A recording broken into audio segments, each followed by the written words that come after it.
The ball twirled away and disappeared completely. Twirled away? Yes. I love that. Flourishy. Mm-hmm. Yeah, this ball was putting on a show. Sure. Gyrating, twirling. A gyrating, twirling orb. Somebody get this ball on a stage.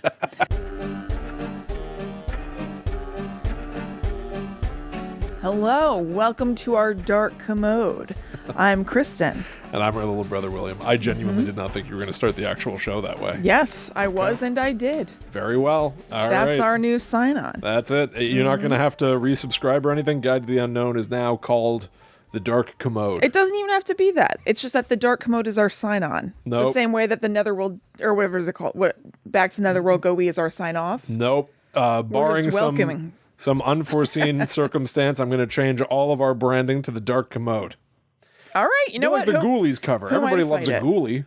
Yeah, right. They're popping out of a toilet. It's you and me popping out of a toilet. Yes. And it says the Dark Commode above it, and that's the podcast now. Wait, I've changed my mind. No, that could be okay, but I like it better that we seriously don't know that the word abode is the right word. So it's actually us on our cool-looking set, but it says the Dark Commode. And people are like, oh, I think they mean abode. You're counting on people to think we meant abode. Right.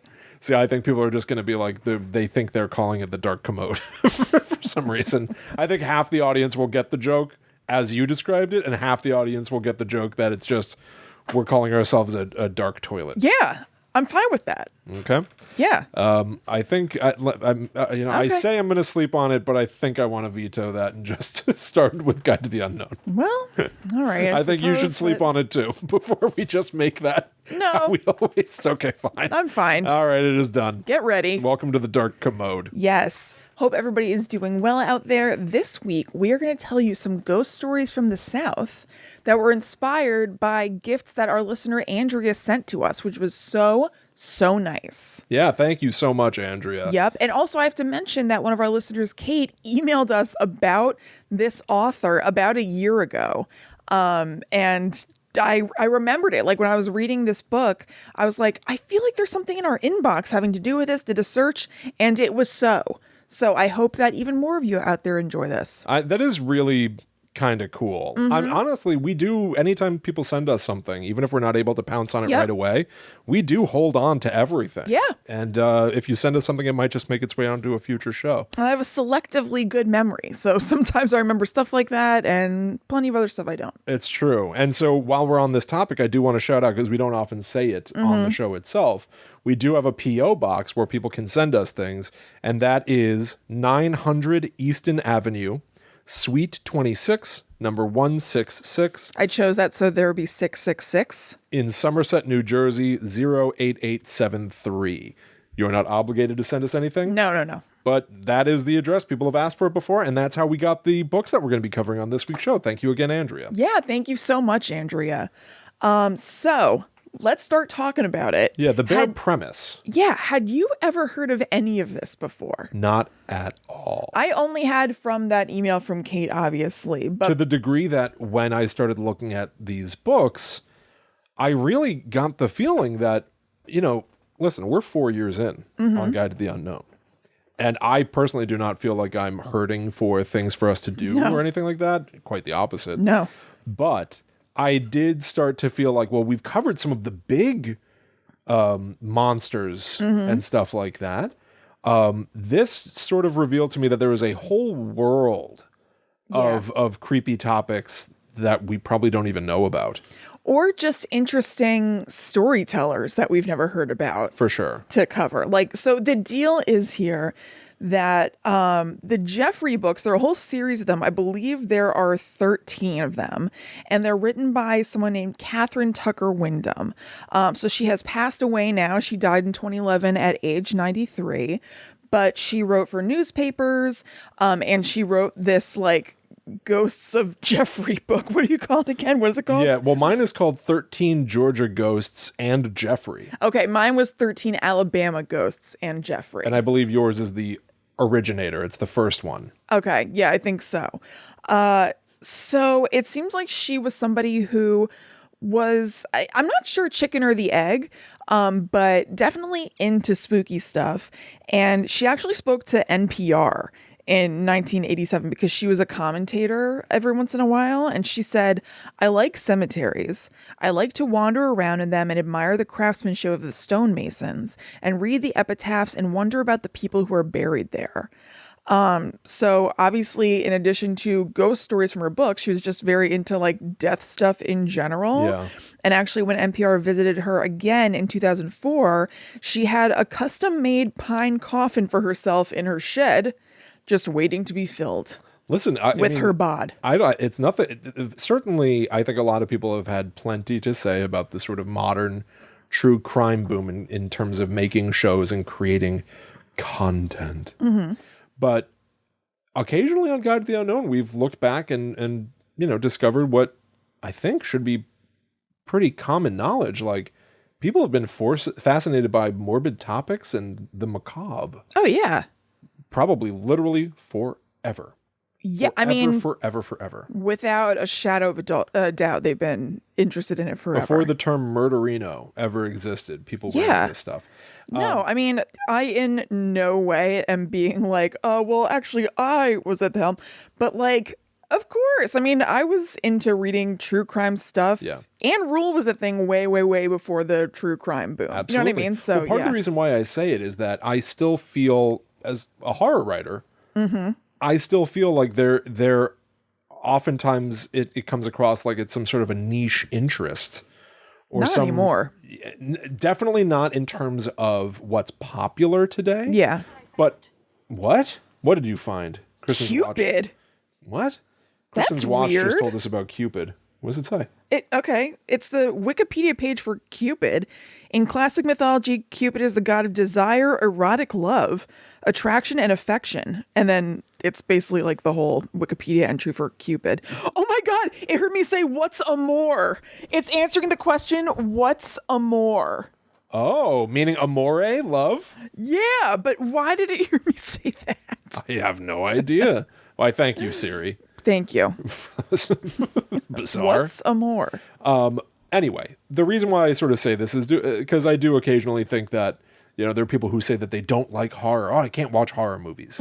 Things like that. And then I think about the fact that, like, we covered how when they still used to use the guillotine in France, there was a whole cultural movement called the morbid youth who would cut their hair short to mimic what it looks like when somebody's head is chopped off and the guillotine blade chops the hair too. Right. So like this has always existed. I think about how like people say they don't like horror, and yet it was certainly popular enough in the 50s that Walt Disney was like, you know what?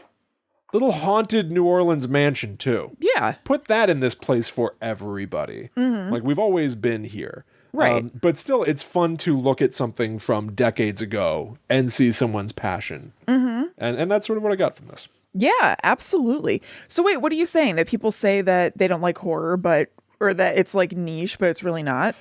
I guess what I'm sort of saying is that I still personally encounter people who are like, well, I can't watch that because I don't watch horror. You'll have to tell me about it. And that's perfectly fine. Yeah. But it still sometimes feels to me like a little thing off to the side. Like sometimes if I tell somebody I'm a horror writer or something like that, it feels like I'm such a specific category of just being a writer. Right. But my thing is really that I think whether or not people everybody's understanding of what horror is subjective to them. Yeah. And what I'm saying is somewhere within you, everybody likes some kind of horror.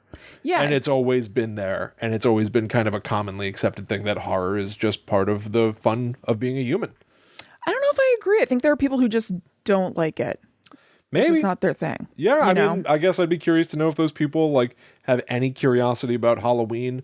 Are they turned off by the Haunted Mansion, which is something that I think is very, very entry I bet level? they'd be like, yeah, sure, why not? I'll tolerate it. But I think there are people who are just like not interested. And certainly I think that could be the case. I just think that it's far more a part of the average human experience than sometimes I hear people talk about it. Yeah, it 100% is part of the human experience. I mean, different kinds of it, like zombies aren't, but obviously fear is a primal emotion. I guess I just wonder sometimes when people say they don't like horror, if they think that I'm referring to some deeply horrific, exploitative, or violent thing. Right. When sometimes I might literally be referring to that part of the Ichabod Crane cartoon where the frogs go, Ichabod, Ichabod. Yeah, well, it's a million different things. You could also just not say horror writer.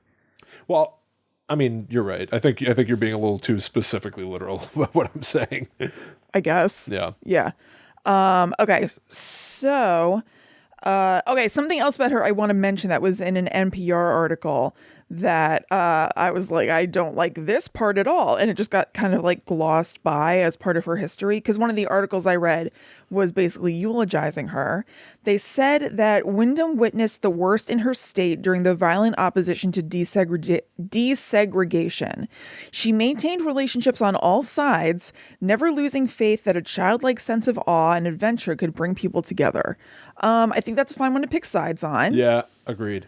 And that's going to, by Don't the love way, that. that is going to be something that I think we reckon with continually throughout this episode. Because it just seems to be part of the talking about the South thing. Like, it seems like it's just like a common quality of these stories. Like, in one of the stories that I read, the Civil War is referred to as just the war between the states. And that somehow, Civil War already feels a bit removed. Yeah, totally. The war it's not between civil. I know. The war between the states feels yet another step removed. Yes. And they're just little, sometimes big, but yeah. even things just as little as that, where I read these stories and went, wait, hold on. What are we talking about? Yeah. Right. So like the Alabama Ghost book that I read was written in 1969. And so just if this episode interests you, I kind of want to give a little bit of a warning that if you end up going and getting these books, there's a lot of like Civil War talk about like Confederates, and I feel like it's like kind of sympathetic. Obviously she grew up in the South. Right. So that's not that everybody would feel that way, but that's not like the most shocking thing in the world. Talk about slaves, and there were definitely things that reading the book I was like, ew. Yeah, like, I know. Not only is it a horrible part of American history that I'm like, ugh, God, that's right. But like the way it's written about isn't the way that we write about it today. Yeah, it's very matter of fact and what you were saying. Yeah. Like, sitting on the fence, which is, I don't know. It's a choice. Yeah, you can hop on off, Right. Catherine. So I was just so surprised because like, especially NPR is like liberal people central. I know. So it's so weird to be like, she maintained relationships with everybody on all sides of the segregation debate. And it's like, and then just like, and she was a lovely little woman. Those two things can be true, but I just think it's weird. I know. Yeah, it is. Listen, it's very, very complicated. Yes. And we are not the two people to, Hell no. to solve or tackle this. Hell Entirely. no. But I just wanted to acknowledge it first of Yeah. all, because it's part of the whole thing. And also, I just didn't want anybody to get the book potentially and be like, whoa, I wasn't expecting that, and maybe be bothered by it. So, William, you want me to jump on in and tell you about one of the stories? Yeah, I think so, especially because your book is sort of the originator here. Yes, but you have to tell us about Jeffrey. Oh, yeah. So the odd thing about this book series is that they're almost all called, 13 Alabama Ghosts and Jeffrey. Jeffrey introduces 13 more Southern ghosts, 13 Georgia ghosts, and Jeffrey. Right. Well, who is this Jeffrey? Who's Jeffrey? Because the book is written again by Catherine Tucker Wyndham. Yeah, and Jeffrey. I guess. So Jeffrey is a ghost. Jeffrey is the reason, essentially, to put it as simply as possible, why Catherine Tucker Wyndham was interested in covering these topics to begin with. Yeah. Here is the description from the back of my book here. Jeffrey is the mischievous something, which I kind of like referring to a ghost as That's a something, who knows, that has headquarters in the Wyndham home in Selma. He first made his presence known on October 1966, and since then he has continued at irregular and infrequent intervals to clump down the hall, slam doors, rock in a chair, frighten the family cat, now deceased, through no fault of Jeffrey's. Yeah, sure. Move heavy pieces of furniture, cause electronic equipment to malfunction, and hide objects. He frequently accompanies Mrs. Wyndham on her travels, and tales of Jeffrey's antics are widely recounted.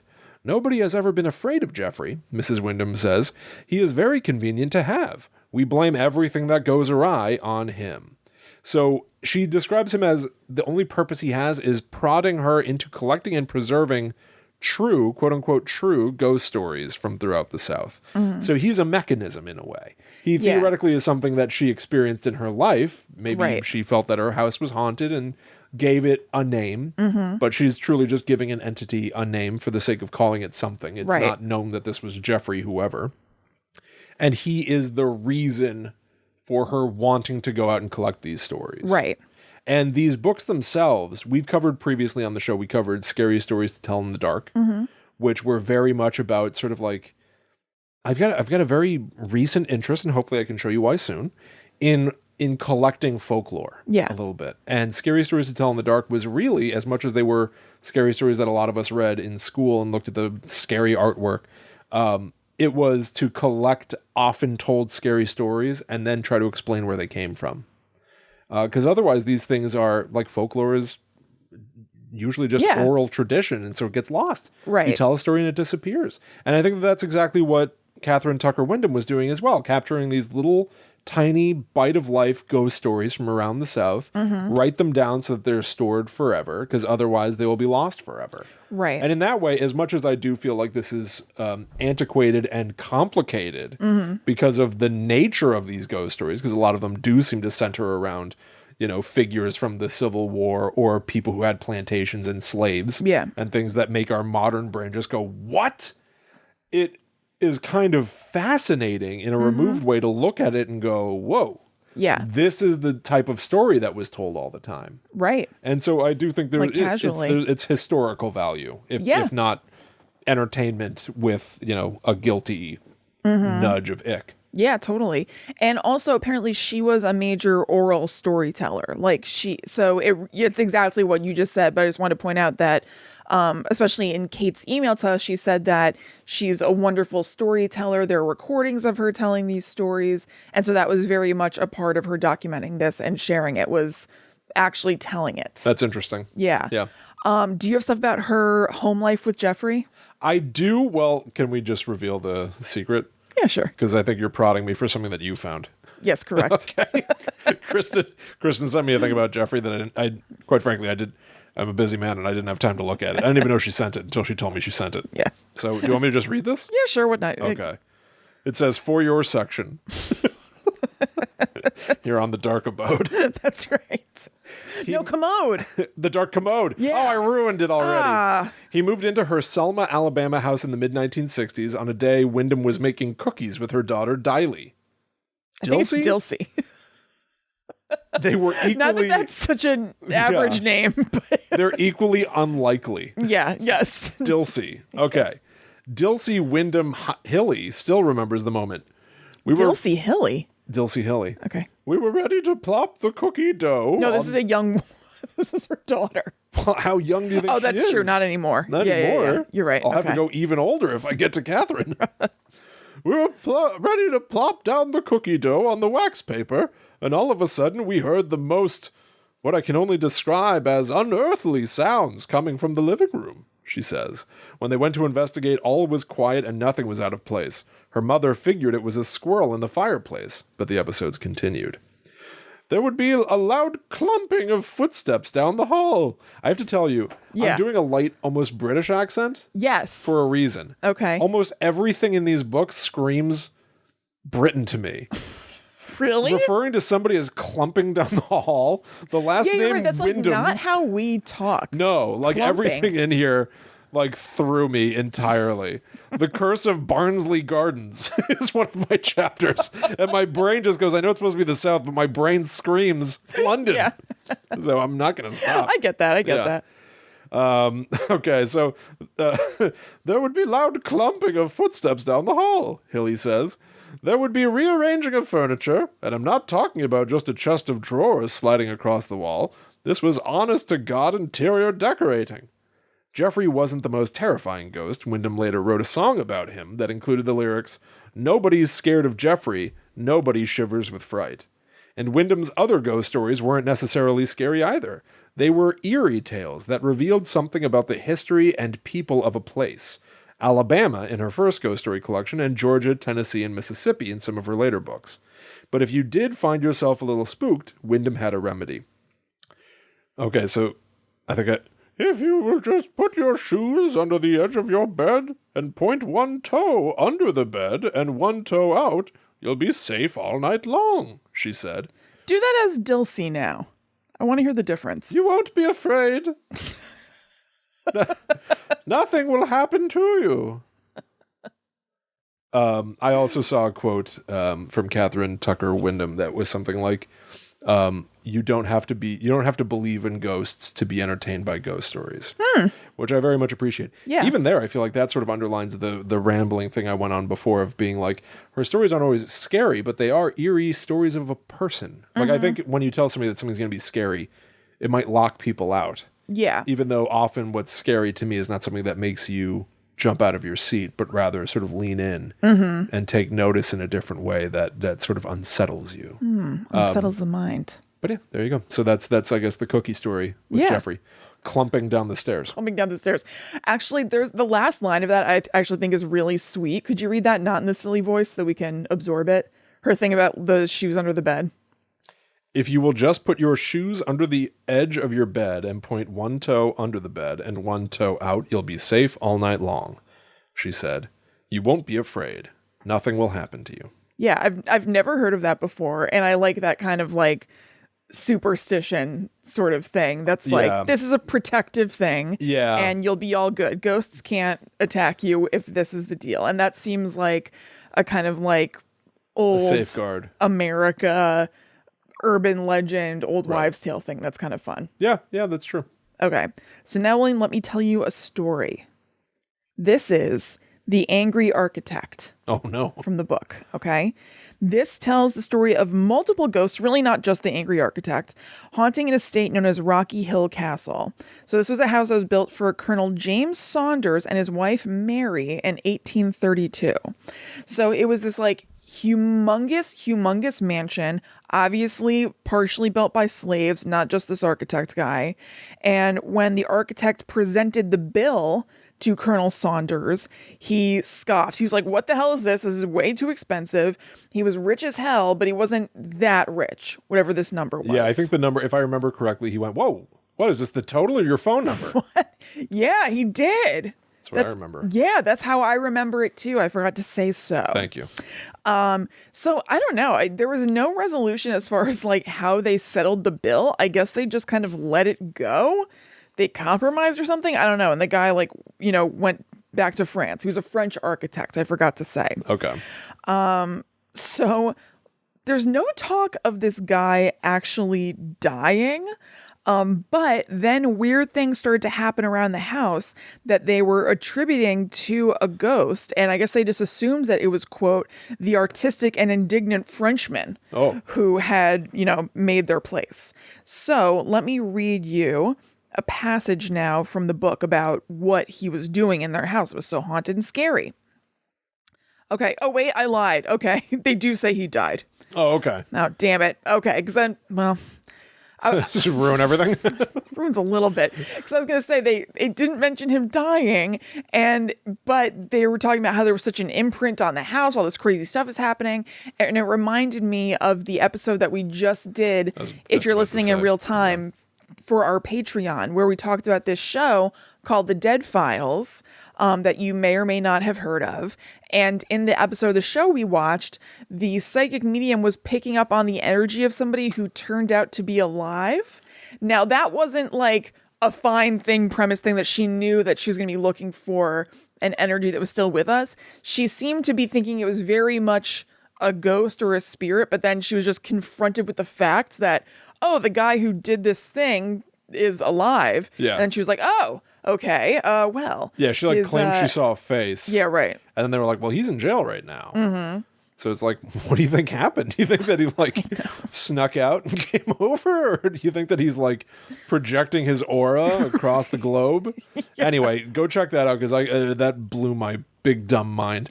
Patreon.com/GTTUpod. That episode was just for demons. That's starting at the $13 tier. That's right. Go check it out. Real crazy. And boy, did we share something lunatic at the end of the show that I can't even tell you about here. No, it's Genuinely can't. genuinely private. So go dig it up. Okay, yeah. So I mean, that was all the parallel I wanted to make, but apparently it's instantly unraveled. Yes. When I look at this paragraph. You blew it. Okay, so the Frenchman departed, cursing the mansion and its thieving master. Not long afterward, he died, still resentful over never having been paid what he felt was due him for his work. Thus, the background was laid for the ghost of that artistic and indignant Frenchman to become the first of many spectral visitors to Rocky Hill Castle. Sometimes at night when the Saunders family was seated at the long table in the dining room, having an evening meal, or when gathered around the square piano in the music room for an informal musicale, loud noises of pounding were heard in the cellar as though someone were beating on the foundations with a heavy hammer. When the pounding first started, brave members of the family would rush down to the cellar to investigate. But no matter how fast they ran or how thoroughly they searched, they never found anything unusual in the dark, silent cellar. Then, almost as soon as the searchers rejoined the rest of the family upstairs, the heavy thuds would begin again, seeming at times to shake the whole house. Doesn't that imply that like the ghost was like, oh my God, they're coming? Yeah. So he had to stop because like, maybe they could prevent him from slamming on the foundations. They're He's gonna like, oh, stop thank God me. they're gone. And goes back to bam, bam, bam, bam, bam. Isn't it weird? Because like nobody knows how to stop a ghost if they're like, right? Yeah. So he could have just kept slamming while they were down there. Yeah, what are they going to do about it? Maybe he didn't know that. It's a little skittish and chickenish of that ghost to be like, they're coming. Well, he was an artistic and indignant Frenchman, so maybe he had a different disposition than other folks. The indignant Frenchman could be a name for this story. Ah, you're right. Yeah, it's better than the angry architect. Yeah. Is it? The indignant Frenchman. I think so. Okay.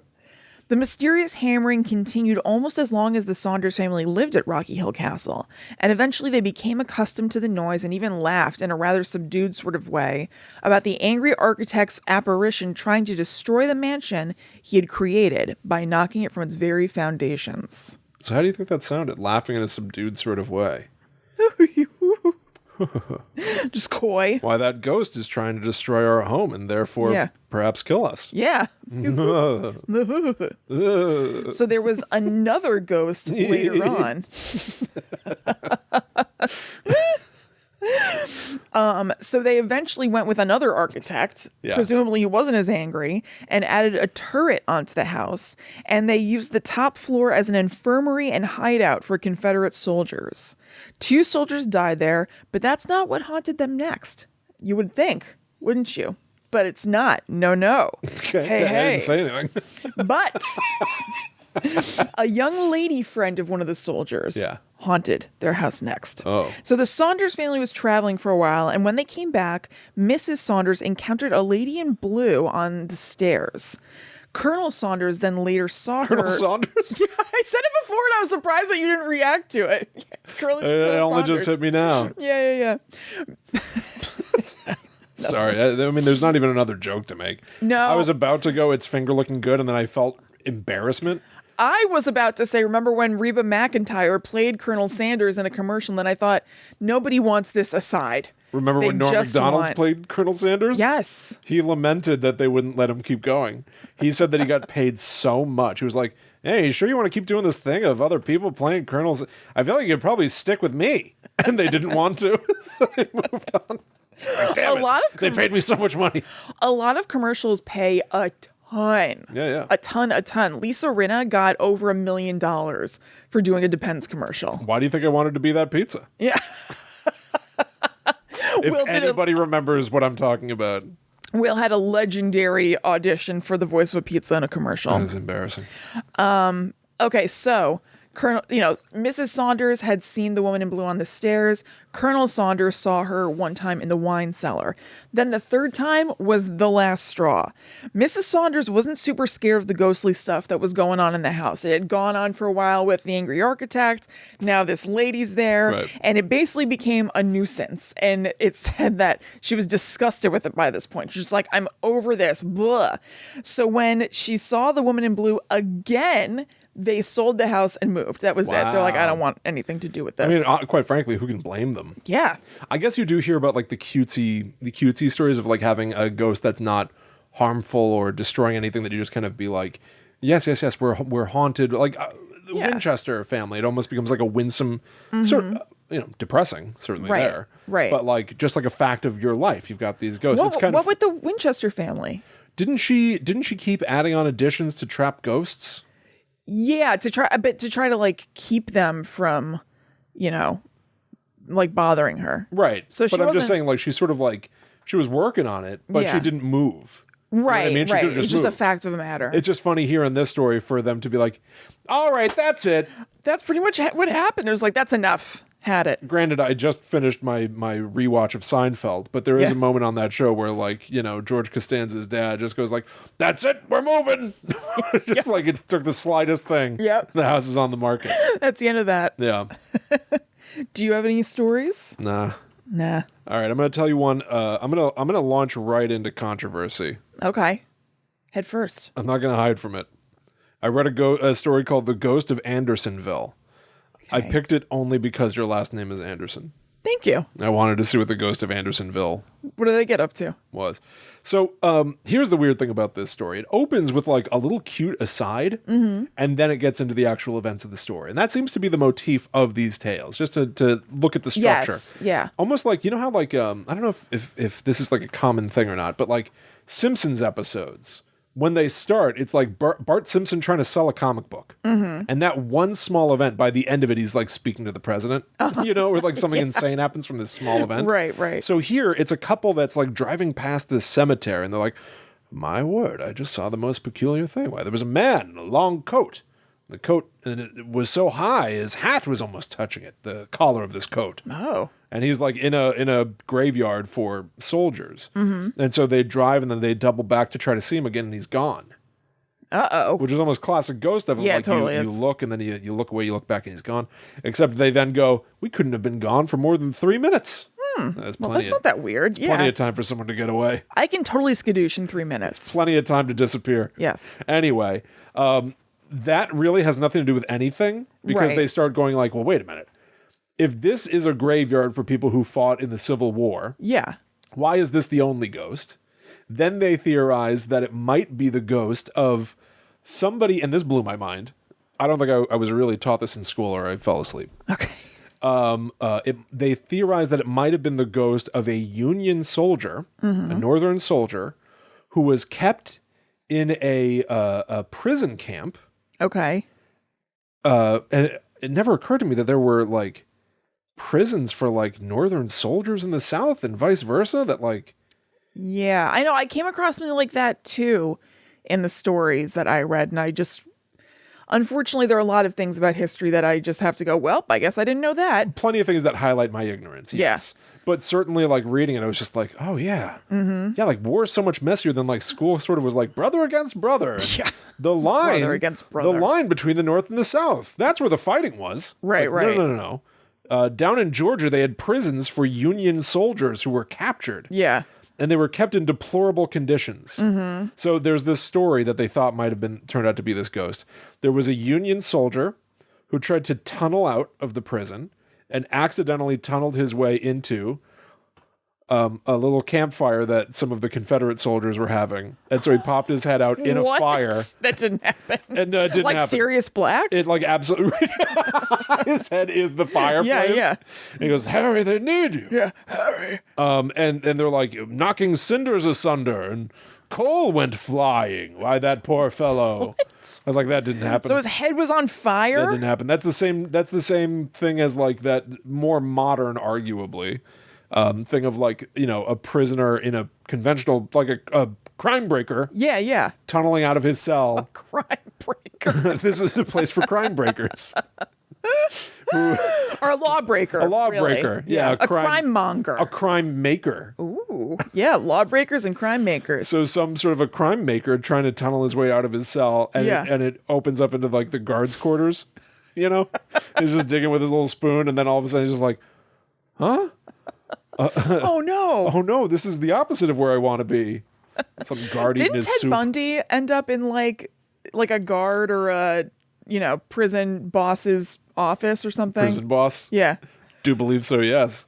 One of the most scandalous crime makers of all time, Ted Oh, Bundy. without a doubt. Yeah. A lawbreaker to beat all lawbreakers. To put it mildly. incredibly, incredibly mildly. Yes. What they settle on, Kristen, who this ghost fellow was, they sort of just decide, why, that must have been the ghost of Captain Henry Wurtz. Oh. Let me tell you about Captain Henry Wurtz. Okay. And this is courting controversy. Okay. Because this is evidently still controversial to this day. He believes in wearing masks. Captain Henry Wurtz oversaw this prison camp. Okay. That saw like 30,000 men jammed into a pen that was supposed to be for like 8,000. Yeah. And like the clean water that they had access to turned into like a disgusting sewer. Uh-huh. Anyway, he was in charge of that. And most of the rest of the story is about how unjust Colonel Wurtz's story became. Why? How unfair it was. For you see, he was held responsible for the conditions of that prison. Oh, horrible. Poor guy. This is what I'm talking about, where there's a lot of like fence sitting here. Uh-huh. There were other prisons, other officers who failed to provide humane treatment for prisoners in their care, but it was the name Wurtz that Northerners knew. Wurtz. They said he was ignorant and uneducated, though he held degrees from medical colleges in Paris and Berlin and spoke 3 languages. Is she like a descendant of Wurtz? I don't know what's going on here. They said he was indifferent to the plight of the prisoners, though he arranged for a delegation from Andersonville to go to Washington to plead with federal officials to reinstate the prisoner exchange program. He was trying to help. Okay. This Wurtz. They said he had no comprehension of physical discomfort, though he lived with the constant pain of a useless right arm, shattered in the Battle of Seven Pines. What? Why, that has nothing to do with what he's stood accused of. Right. He had an unrelated injury. Right. He knows what pain is. Anyway, this entire story is like that. They say that he was in charge of this place, which was a stinking hellhole when he arrived in the spring of 1864. So it's not his fault the way that it remained that way. Well, here's what's weird. Uh-huh. So after the war, there's a whole, oh boy, I should really also call this out. There's like a whole dramatized section in here where after the war, he's called to the north and his wife is nervous. Mm-hmm. She's like, well, what if they treat you poorly? Right. And he goes, well, these officers are gentlemen, courteous and refined, he told his wife. You know how graciously, this is in quotes. Yeah. You know how graciously they accepted your invitation to join us at dinner. And though we had precious little to share with them, they thanked you for your hospitality. Men such as that will do me no harm. Okay. Oh, poor naive Wurtz. I don't know about that. Oh, poor naive Wurtz. So he went north. Yeah. He was arrested and tried for war crimes. Oh, my God. And he was executed. He was one of only two people executed for war crimes. Wow. In the Civil War, which is kind of a shock. Yeah. The other guy's name is pretty mind-blowing, so I'm going to look it up here real quick. Please. But I did read on Colonel Wurtz's, and I keep calling him Colonel Wurtz because it's fun to say. I don't know if he was a colonel. Okay. On his Wikipedia, they make a point of saying that when he was hanged, it didn't take. Oh, and my God. And so he was watched like strangling, struggling and like sputtering until he died. There's a story that I didn't summarize here because it's a good story, but it's also like really heavy on the kind of like war stuff that was just sort of like I felt like not fun and ghosty. But there's a story of somebody I think it's called the hole that wouldn't fill or something like that. Okay. Where there was a guy who was hanged for some reason. I don't remember what it was, but it had to do with the war. And when they hung him, he was too tall, so he wasn't really hanging properly. He's like just standing there. He was like choking and like sputtering and stuff. But like, right. So it was really, really, really dark. And basically, the end of it was just like, and he was a ghost. Like it wasn't really ghosty. Yeah, that's what this is. Yeah, entirely. It's a history story about Wurtz with misinformation. Because in this story, they talk about how during his court hearing, somebody pretended to be descended from the Marquis de Lafayette. Okay. And was found to be lying. Oh. And then on Wikipedia, they point out, granted, it's decades after this book was written, they're like, one witness is mistakenly believed to have lied he was a prisoner in Wurtz's camp and gave adequate testimony. Oh my God. So it's like it contradicts everything that's said here. Right. And again, everything here is him being like, "Why, honey, you made scrumptious dinner despite our humble offerings, and these men surely are civilized modern gentlemen. Yeah. I definitely won't die." Right. I certainly will definitely never die. No way. But so in this story, somebody started scooching out a bunch of dirt below him to make the ground lower, essentially, so that he could hang. Oh, God. And then the legend is that no matter what you do, if you fill in that hole, always by the next day, it will be scooped out again. Oh, man. Which that's a cool story. Yeah, that's interesting. But everything else was sad. I know, it's like a small part of the story is kind of cool, and then the rest of it is just complicated history that I don't know if I... I had to do a lot of pass and by stories because I was like, it's mostly history. Right, exactly. So anyway, I mean, that is essentially the culmination of this story, is just that couple at the beginning who was like, "Why? What was that ghost we think we saw?" The end of the story is, well, maybe it was this guy. 'Twas Wurtz. That's it. Yeah. Yeah, there you go. All right. Bounce back to you. I want to find this name in here somewhere. Oh, okay. The other person who was executed for war crimes. Yeah, it does sound like a real nightmare. I mean, quite frankly, being alive at this time sounds like a nightmare. Yes. For a variety of reasons. Absolutely. So, Camp Sumter, that's what he watched over, held 32,000 Union prisoners, technically making it the 5th largest city in the Confederacy. Oh my God. The monthly mortality rate from disease, dysentery, and malnutrition reached 3,000. Ugh. God, that's horrible. And they're all smushed in together. Around 45,000. It's like dysentery going through Times Square on New Year's Eve. Yeah, exactly. Around 45,000 prisoners were incarcerated during the camp's 14-month existence, of whom close to 13,000 died. 28% of this camp just died. I bet there are more ghost stories about this area than I know than we've come across in these books. I know, but no, it's him morosely looking at his own grave, I guess. Yeah. Yikes. I know, hell of a thing. Hell of a thing. Well, Will, while you're looking for that name, let me tell you about the story of the specter in the maze at Cahaba. Oh, Cahaba. Haba Waba. Okay, so there. How do you think you pronounce this name? Colonel Pegues. Pegues. Pigs? Pigs? Colonel Pegues. Piggies. Colonel Pegues was a dude who converted a property that had once been a jail into a home. Could it have been this area? I don't know. Maybe. Well, no, it was in Alabama. It was a totally different place. You're right. Totally yeah, different states. But anyway, he converted a property that had once been a jail into a home sometime in the 1820s to 30s.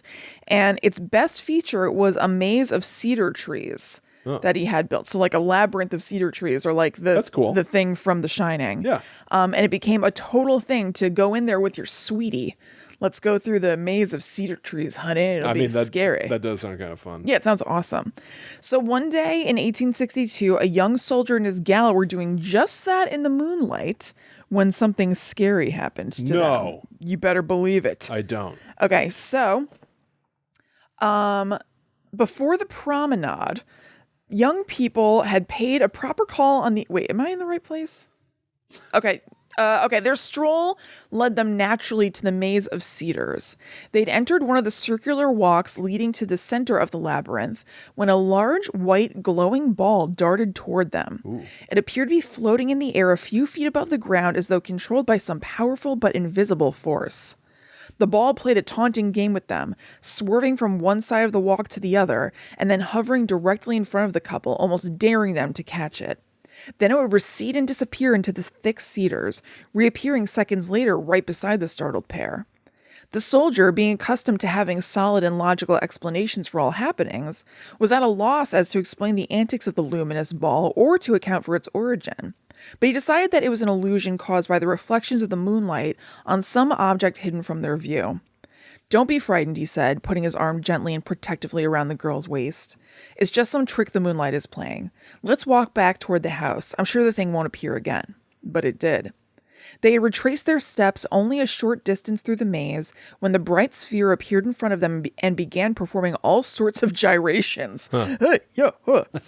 This time, motivated by both curiosity and exasperation, the soldier jumped toward the object and tried to catch it, but just as he seemed to have it in his grasp, In his grasp, the ball twirled away and disappeared completely. Twirled away. Yes. I love that. Flourishy. Yeah, this ball was putting on a show. Sure. Gyrating, twirling. A gyrating, twirling orb. Somebody get this ball on a stage. When the young people returned to the Pugh's house with their strange story, they were accused of being moonstruck. However, the account of their encounter with the apparition was upsetting to the women of the household, who wished more fervently than ever that Colonel Pugh's were home to protect them from whatever it was that was cavorting around in the night. Oh. After its initial appearance, the dancing ball of light was seen by several other persons.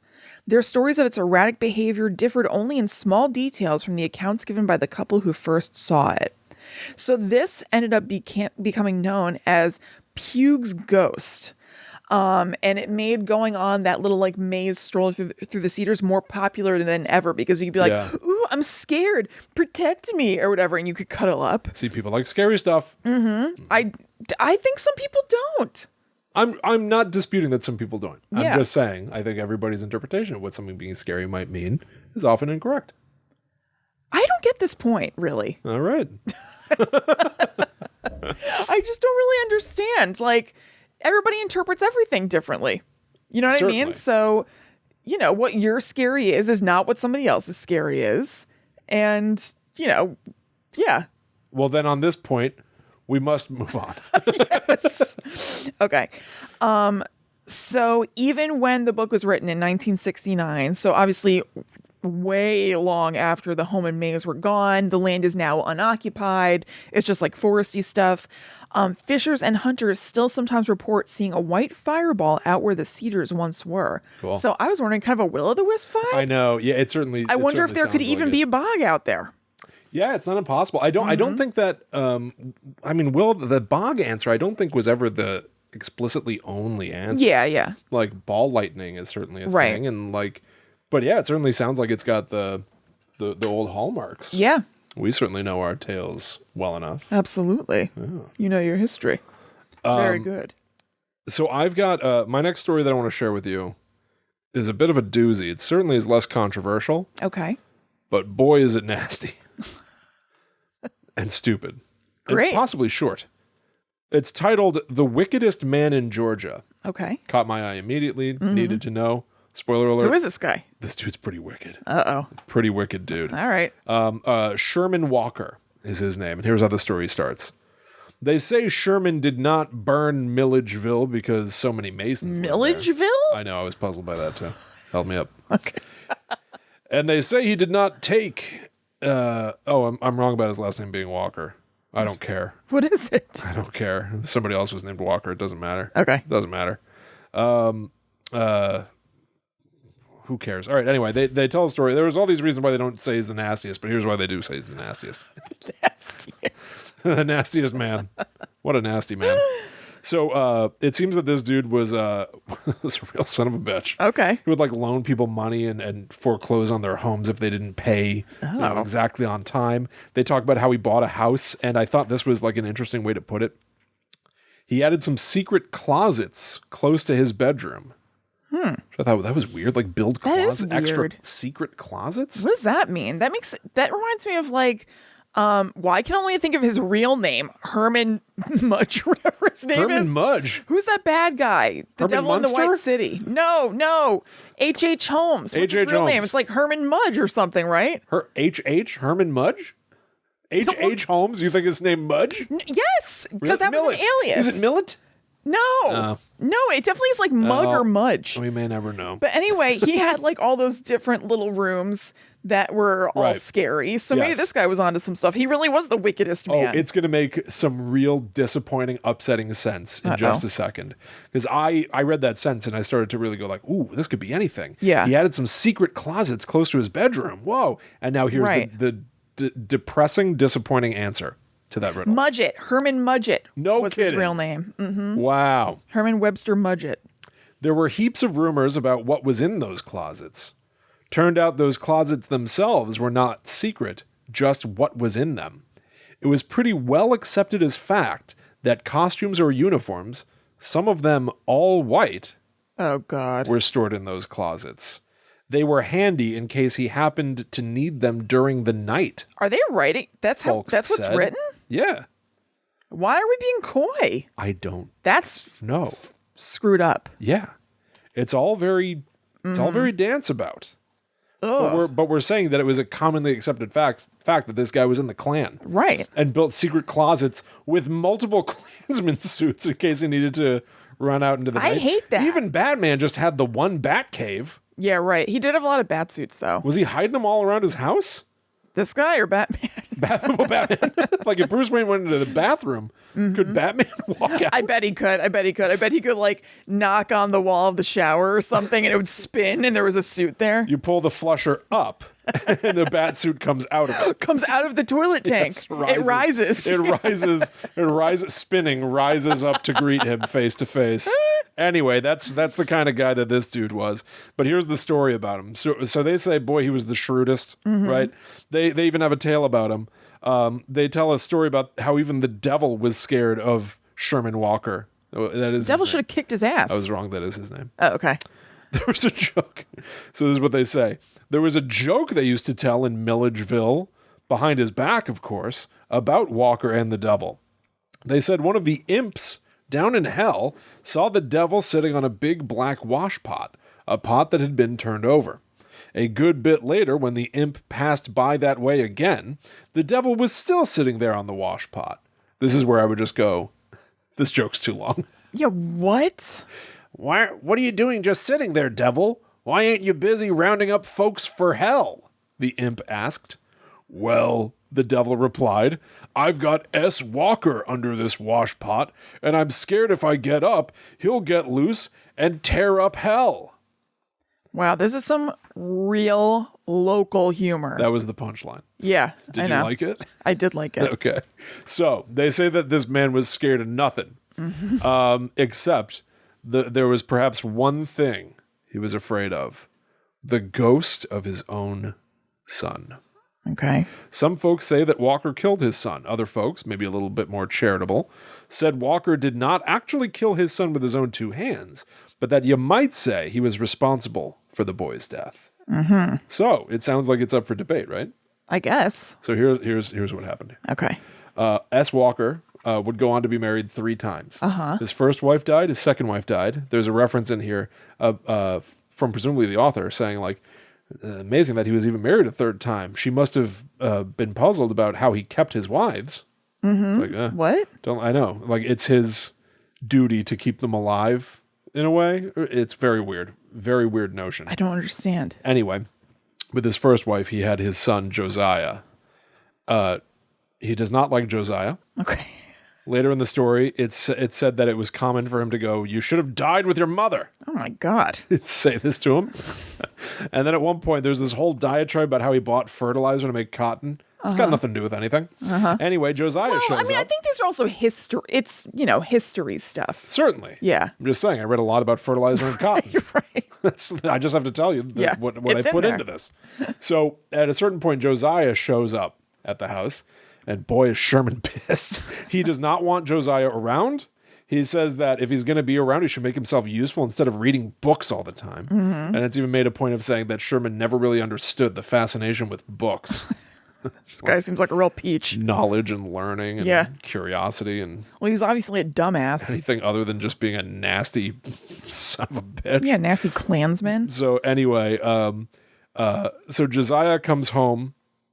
He stumbles up the stairs and he says, I'm sick, real sick. And he falls into bed.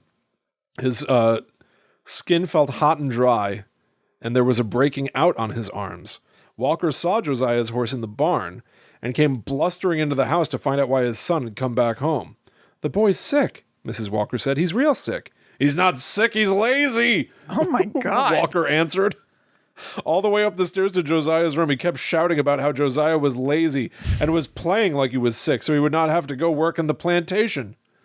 Get up from there, Walker ordered Josiah. He sounded real mad and mean, too. Jeez. Josiah tried to raise up, but he fell right back onto the pillow. I'm sick, Papa, and I'm scared. Please get a doctor, please.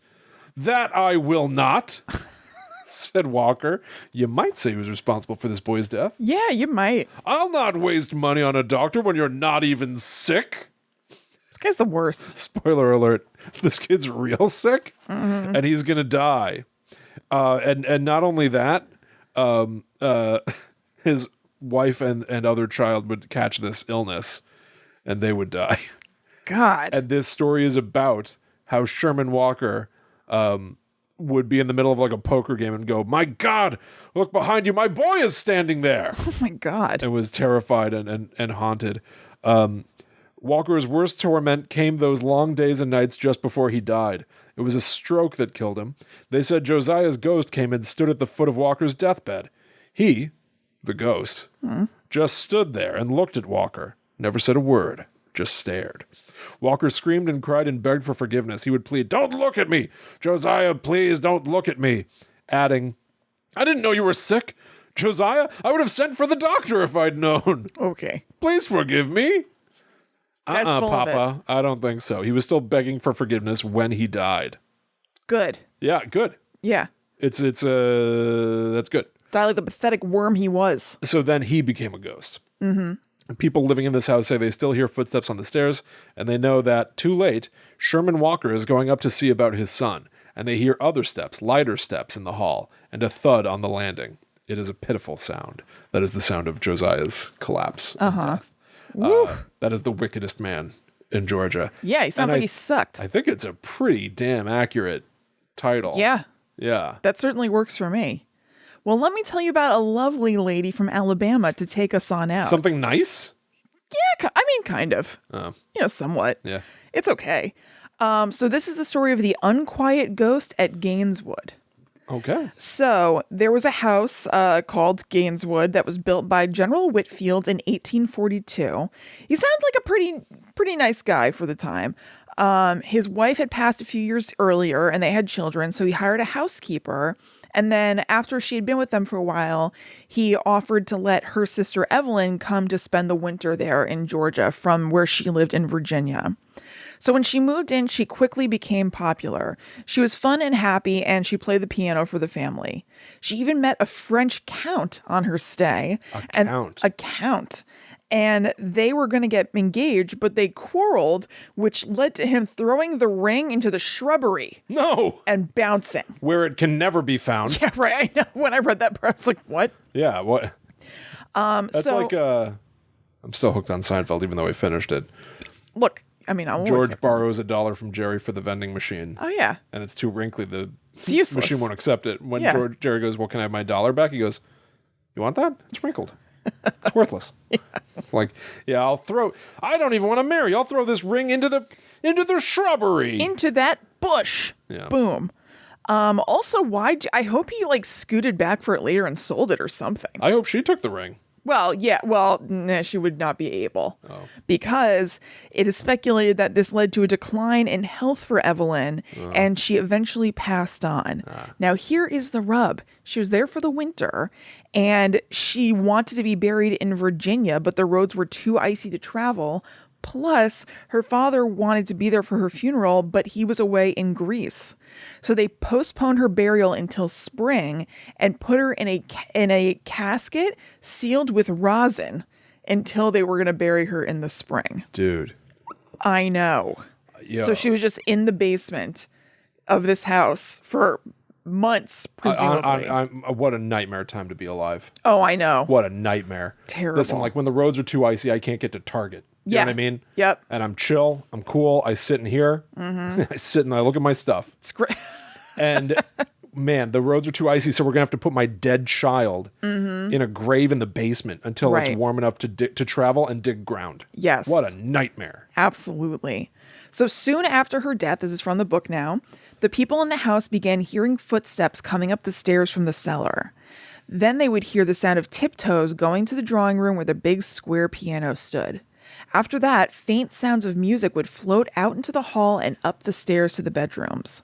Many of the tunes were those of the staunch Scottish ballads that Evelyn used to play, but the plaintive, homesick melodies of Stephen Foster were heard too. These mournful sounds distressed the listeners, for they reminded them that Evelyn was unhappy. On the occasions when the braver members of the household would creep downstairs to investigate the source of the disturbing sounds, the music would stop abruptly.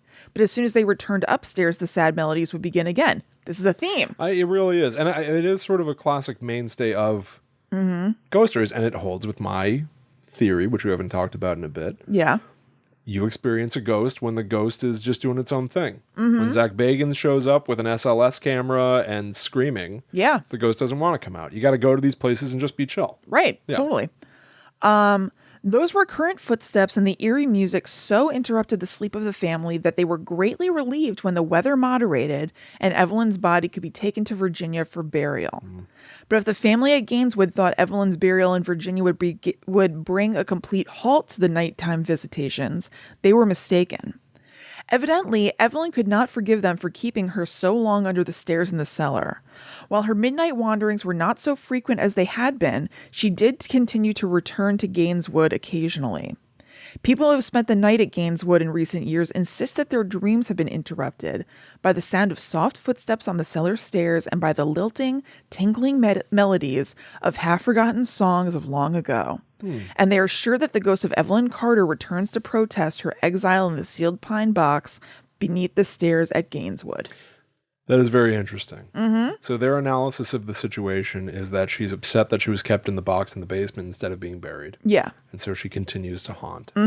My question to you, given that we've talked a lot about residual hauntings and that kind of a thing, am I missing something? They were trying to, in their They were trying to honor her wishes. Right by her, I know.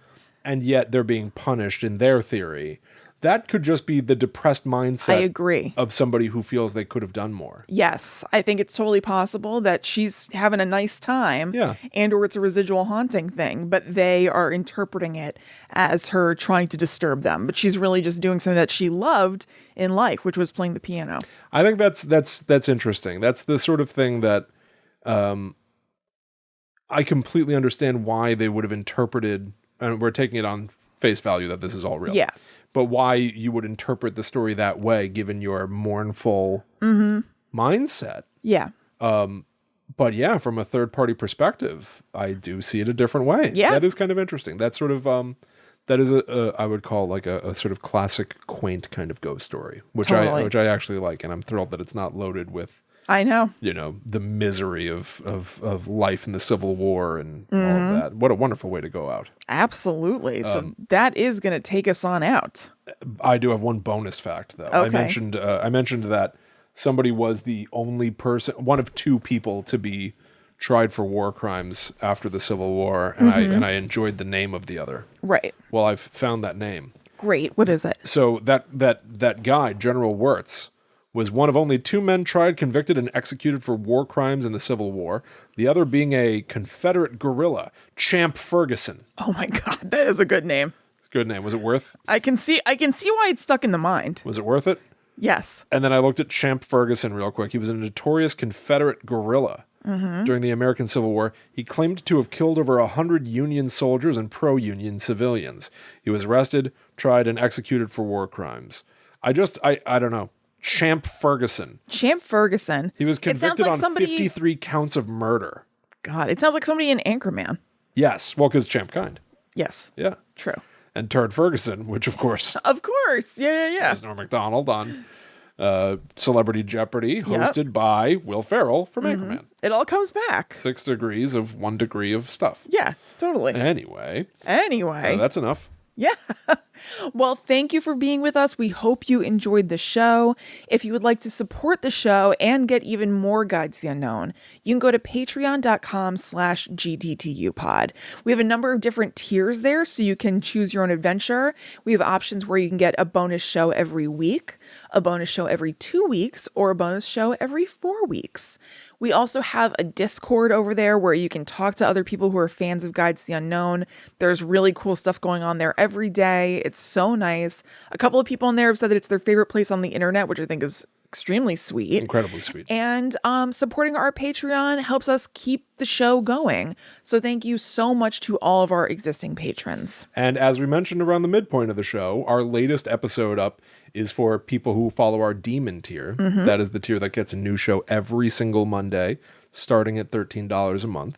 And that episode is titled the Dead Files about a show called The Dead Files, where somebody thinks they're sensing a ghost and it turns out to be somebody who's alive. Right. Hilarity ensues. Yes. Again, I just want to call out something amazing happens at the end of that show that we share and talk about and have between the two of us. I would say it's part of our paranormal history. It that is. we have never discussed publicly. That's correct. Yes, Yeah. an old thing that Kristen and I watched and loved. We share with all of you, and I can't talk about it here, but I hope you all enjoy it. We're just scared, by the way, to mention it here. Yes. Also, everything that you want from Guide to the Unknown can be found on our website, gttupod.com. We've got links to our merchandise. We've got the form to contact us. Our P.O. box address is up there, as I mentioned at the top of the show. All of our previous shows ever. And I've even got a handy shortcut for you. If you want to find anything Guide to the Unknown, you can go to gttupod.com/links. That has links to everything that we do, all of our social media, where we are pretty active these days at gttupod. You should go check us out, especially on TikTok, where we're just getting started, really sharing bite-sized horror facts and little things that augment the main show. So hope you all enjoy that. Please consider spreading the word there too. We're brand new to TikTok, and I'm going bald, and I have gray all over my head, and I've got to figure this out. I've got to navigate these new social media waters. So I could use your help at GTTUpod on all social media, everybody. Yeah. You can also reach out to the two of us directly if you'd like. Yep. I'm at Chillin' Kristen. I am at The Myth Traveler. Thank you all so much. This was a lot of fun, and thank you, Andrea, for sending us these books. Yes. It is fascinating. Yes. Fascinating to me to take a look at time capsule ghost stories like this. And certainly, yes, these are the kinds of stories that you need to provide modern context for. But boy, did I enjoy looking back at this and seeing the kinds of stories that people would tell. So thank you so much, Andrea. Yeah, thank you. We'll be back next week for more scary stories to share with all of you. But until that time comes, we must travel. Back to the netherworld go we. Back to the commode. Back to the commode. Two commodes. Flush. Between two commodes.